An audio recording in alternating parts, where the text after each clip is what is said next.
మనం ఒక కుక్కని ఛీ అన్నామనుకోండి, అది పరిగి కొద్ది తోక ముడిచి కొద్ది ముందుకు వెళ్ళిందనుకోండి, మనకి ఎక్కడ లేని ధైర్యం వచ్చేస్తుంది. హట్ హట్ అని వెంట పరిగెడతాం, దాన్ని తరిమి కొట్టడానికి ప్రయత్నం చేస్తాం. అవునా? అంతే కదా. అలాగే ఎప్పుడైతే అమెరికా ఇరాన్ వారిలో ఓడిపోయిందో, ఇరాన్ తన గొంతెమ్మ కోరికలన్నిటినీ కోరింది. 3,000 మిలియన్ డాలర్స్ నాకు ఇవ్వాల్సిందే అంటే సచ్చినట్టు ఇస్తున్నది అమెరికా. ఏమని చెప్తున్నాడు ఆయన? ఇది మన అమెరికా ధర నుంచి ఇవ్వట్లేదు, అది వాళ్ళ డబ్బులు మనం స్వాధీనం చేసుకున్నాం, ప్రపంచం మొత్తం మీద వాళ్ళకి ఎక్కడెక్కడ అకౌంట్లు ఉన్నాయో ఆ డబ్బులన్నీ తీసుకొచ్చి మన ఇంట్లో పెట్టుకుందాము, వాడికి ఇస్తున్నాం, కాబట్టి మీరేం బాధపడకండి అని ప్రజలని సముదాయించే ప్రయత్నం చేస్తున్నాడు. Okay, fine. ప్రజలు కూడా ఇదివరకులాగా ట్రంప్ను నమ్మే స్థితిలో లేరు. కేవలం ఒక వ్యక్తి వలన ఆ దేశం పరువు పోయింది. ట్రంప్ యొక్క మాటలు పొద్దున ఒకటి, మధ్యాహ్నం ఒకటి, సాయంత్రం ఒకటి, ఇలాగ ఎప్పటికప్పుడు మాటలు మార్చే ఈ యొక్క చెత్తవాగుడికి, ఆ కంపు నోటికి ప్రపంచం మొదట్లో నెవరిపోయినా తర్వాత దాన్ని పట్టించుకునే నాదుడు లేడు. నా ఉద్దేశం ప్రకారం వైట్ హౌస్లో కూడా ఆయన మాట వినేవారు ఎవరు ఉండరని నా భావన.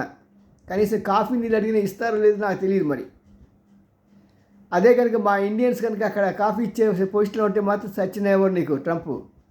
అది ఆయన పరిస్థితి. సరే, డీల్ కుదిరింది అని చెప్పి అంటున్నాడు. మరి 19వ తారీఖున మేము వెళ్ళి అక్కడ సంతకాలు పెడతామని చెప్పి బాహాటంగా అనౌన్స్ చేశారు ఒకసారి. జేడీ ఇవాన్స్ వెళ్తాడు అని.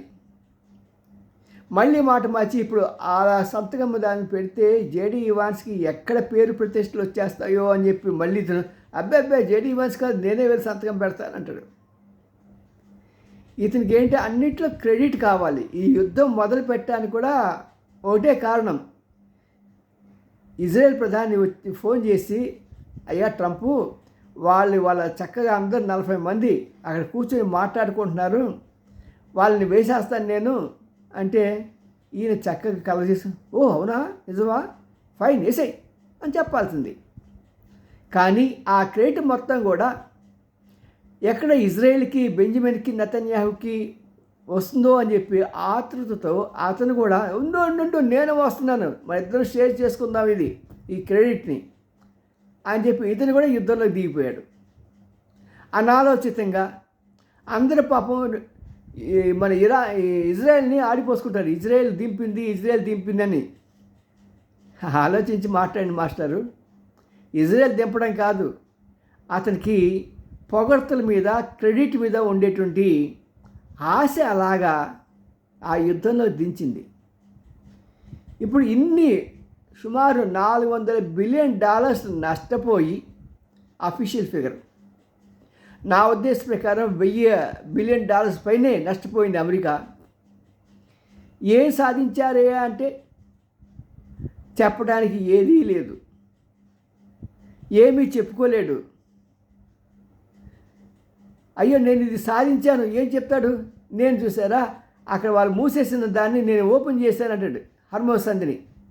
నువ్వు యుద్ధం చేయకపోతే అది ఫ్రీగానే ఉంది కదయ్యా బాబు. నువ్వు యుద్ధం మొదలెట్టిన తర్వాత 107 రోజులు ఆ యుద్ధం కొనసాగిందండి. 107 రోజులు యుద్ధమే నువ్వు చేయలేకపోయావు. మరి 1000 రోజులు 2500 రోజులు జరిగే మొదటి ప్రపంచ యుద్ధం, రెండవ ప్రపంచ యుద్ధం లాంటి ఒక మూడవ ప్రపంచ యుద్ధం వచ్చిందనుకో, నువ్వు ఎక్కడుంటావయ్యా బాబు? మరి నీకెందుకు ఇంత ఫోర్సు, నేను ప్రపంచ పోలీసునని? ఇరాన్ని ఏం చేయలేవు, కానీ భారతదేశం దగ్గరికి వచ్చేసరికి నువ్వు చాలా ఫోర్స్ కొడుతూ ఉంటావు. చెప్పాను కదా మొదట్లోనే, ఒక కుక్క ఒకసారి రాయేస్తే అంటే అది పరిగెత్తిందనుకోండి, దానికి ఇంకా వెంట తరమాలని ప్రయత్నం చేస్తూ ఉంటాం మనం. మనలాంటి వాడే ట్రంప్, వాడేం దిగొచ్చాడంటే పైనుంచి. కాబట్టి మోడీ గారు ఏంటంటే, ఇప్పుడు ట్రంప్ యుద్ధం పెట్టుకుంటే కొన్ని నేను ఇంకో వీడియోలో మీకు చెప్తాను క్లియర్గా దాని గురించి. కారణం ఏంటంటే ట్రంప్ పెట్టుకుంటే దేశ ప్రజలు ఇబ్బంది పడతారు. దమ్ము లేక ధైర్యం లేక కాదు. మరి అలాంటి పని చేస్తే ముందు వెనుక ఆలోచించి చెయ్యాలి అనేది.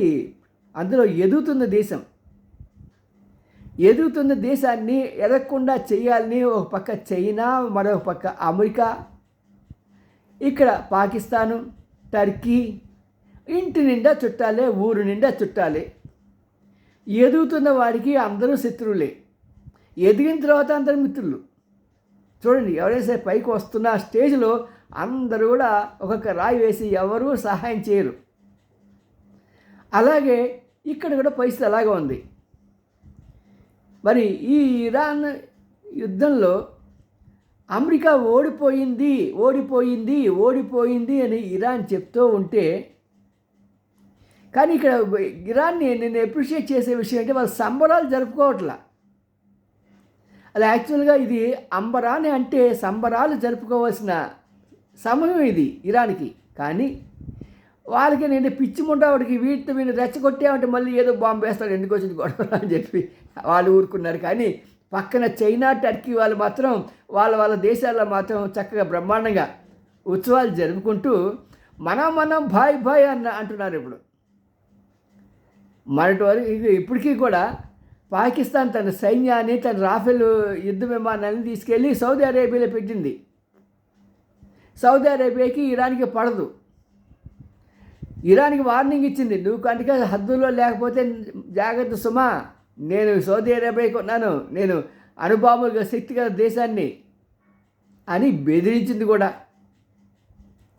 కానీ సిగ్గులేనితనం పాకిస్తాన్కి ఉంటే మరి అలాంటి వాళ్ళని ఏమీ చేయకుండా మన మతస్థుడే కదా అని చెప్పేసి వీళ్ళు నోరు మూసి కూర్చుంటారే, అది కూడా వాళ్ళ కర్మ. మనం ఏం అనలేము, ఎందుకంటే ఇది మతాల ఇది కదా. మనం ఏమైనా అన్నామంటే ఇంకా చిచ్చి రచ్చ. సరే, అందుకని ఎవరు పెద్ద పట్టించుకోరు. వాళ్ళకి చెల్లుతుంది, మధ్య మనం వెళ్ళామంటే అది అనవసరం పెంట వస్తుందని. మరి వీళ్ళంతా కూడా కలిసి ఫైనల్గా ఈ యొక్క శాంతి ఒప్పందానికి ఇజ్రాయెల్ మాత్రం ఏమాత్రం లేదు, ఇష్టపట్ల. నేను ఒంటరిగా యుద్ధం చేసుకుంటాను, నాకు అమెరికాకి సంబంధం లేదు అని స్పష్టంగా చెప్తున్నాడు. ఆల్రెడీ కొంత రిలాక్సింగ్ పీరియడ్లోకి వెళ్ళి సైనికులంతా కొద్దిగా వాళ్ళు రెస్ట్ తీసుకున్న తర్వాత మళ్ళీ యుద్ధం చేయటం ఇజ్రాయెల్ నుంచి మాత్రం ఖచ్చితంగా జరుగుతుంది. ఎలక్షన్స్ అయిపోయిన తర్వాత వీలుంటే ట్రంప్ బాబాయ్ కూడా దిగుతూ అంటాడు. కానీ ఈ లోపలే అతను, ఎందుకంటే అతనికి మరి ఏ వ్యాధో నాకు తెలీదు, క్షణం బుర్రలో అనేక రకమైన ఆలోచనలు వస్తాయి. తన ఆలోచనలు ఏమొస్తే ఆ మాటల్ని ఆ పాకి నోటితో చెప్తూనే ఉంటాడు. మరి అలాంటి దౌర్భాగ్య స్థితిలో ఉన్న ట్రంప్ లేదు నేను ఇది రేపు 19 తారీఖున అక్కడ అగ్రిమెంట్ జరగడానికి అవకాశం తక్కువ. ఎందుకంటే ఓడిపోయిన అమెరికాకి బెగ్గర్స్ హ్యాస్ నో చాయిస్ అన్నట్టుగా లూజర్స్ హ్యాస్ నో చాయిస్ అన్నది ఇరాన్. ఓడిపోయిన దేశానికి నీకేంటే చాయిస్, నేను ఏం చెప్తే నువ్వు చేయాలి అనే ధీమాగా ఉంది ఇరాన్. మొత్తానికి మాత్రం అమెరికా ప్రజలకి చాలా బాగా బుద్ధి చెప్పింది ఇరాన్. మన ప్రెసిడెంట్ చెప్పట్లా ఎంతమంది సైనికులు చనిపోయారు అనేది. ఒక్కసారి కనుక ఆ యాక్చువల్ ఫిగర్ కనుక అమెరికా ప్రజలు తెలిస్తే గుండెలు బాదుకొని వచ్చి ట్రంప్ ఎక్కడున్నా సరే చొక్కాలు చింపి చెప్పులతో కొట్టి చంపేస్తారు.